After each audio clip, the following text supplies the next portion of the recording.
Agricultural technologies.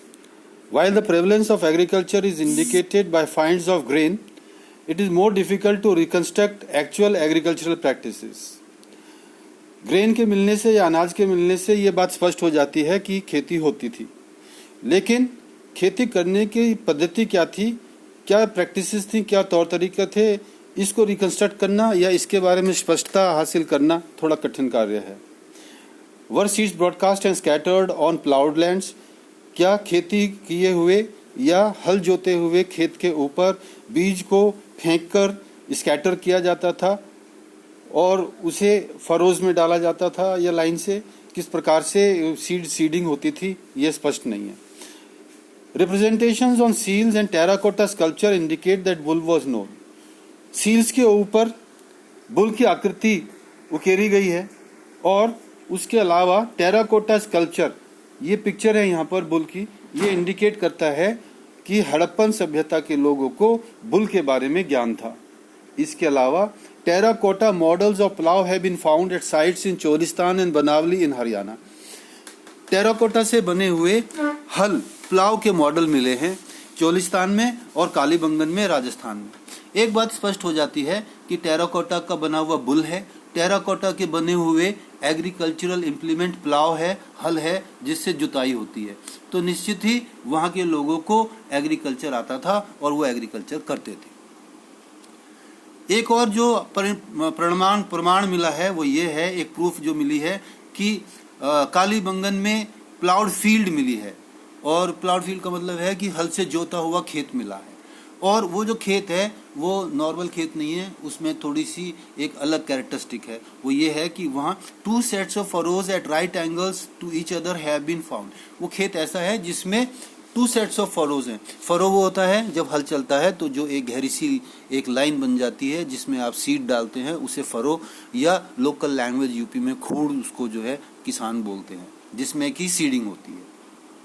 They have been found and they are at right angles to each other. ये अनुमान लगाया जा रहा है कि एक ही साथ वहाँ 2 क्रॉप्स उगाए जाते थे. एक सेट ऑफ फरोज में एक क्रॉप उगाया जाता था, दूसरे सेट ऑफ फरोज में दूसरा क्रॉप उगाया जाता था. आर्कियोलॉजिस्ट ने ये फाइंड करने की कोशिश की है कि वह हार्वेस्टिंग के लिए कौन से टूल्स यूज करते थे. Did the Harappans use stone blades set in wooden handles or did they use metal tools? बुआई के लिए तो वो बुल और प्लाव से सीडिंग करते थे, हल जोतते थे और सीड्स जो है बो देते थे. लेकिन वह फसल बनने के बाद, पकने के बाद उसकी कटाई कैसे करते थे, वो how did they harvest it. क्या वो पत्थर के ब्लेड जो कि लकड़ी के हैंडल में लगा होता था उसका प्रयोग करते थे, या फिर वह मेटल के टूल्स यूज करते थे हार्वेस्टिंग के लिए. इस बात में कोई हिस्टोरियंस को अभी सहमति नहीं बनी है, स्पष्टता नहीं है. इसके अलावा अगला point, most Harappan sites are located in semi arid lands where irrigation is probably required for agriculture. अधिकतर हड़प्पन साइट्स जो हैं वो semi arid lands, dry region में, western part of the subcontinent, western part of India, Gujarat and Rajasthan and Sindh, and those parts of the subcontinent which are now called Pakistan. Mohenjodaro और हड़प्पा आज के वर्तमान के पाकिस्तान में पाए जाते हैं.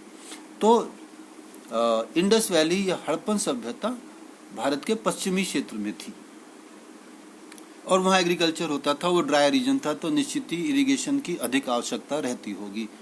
Traces of canals have been found at the Himalaya Harappan site of Shortughai in Afghanistan but not in Punjab और सिंध. ट्रेसेस ऑफ कैनाल्स, नहरों के अवशेष मिले हैं हड़प्पन साइट शोर्तुगाई जो कि अफगानिस्तान में है, लेकिन इस प्रकार के कोई अवशेष नहर के या कैनाल के पंजाब और सिंध में नहीं मिले हैं. It is possible that these canals got silted up long ago. ऐसा संभव है कि ये जो नहर हैं ये रेत से अट गए, ये रेत से भर गए और अब वहां नहर नहीं, खाली रेत रह गया है और वो समतल हो गया है. दूसरी बात, it is also likely that water drawn from wells were used for irrigation. ऐसा भी संभव है कि कुओं का प्रयोग किया गया हो पानी निकाल के इरिगेशन के लिए.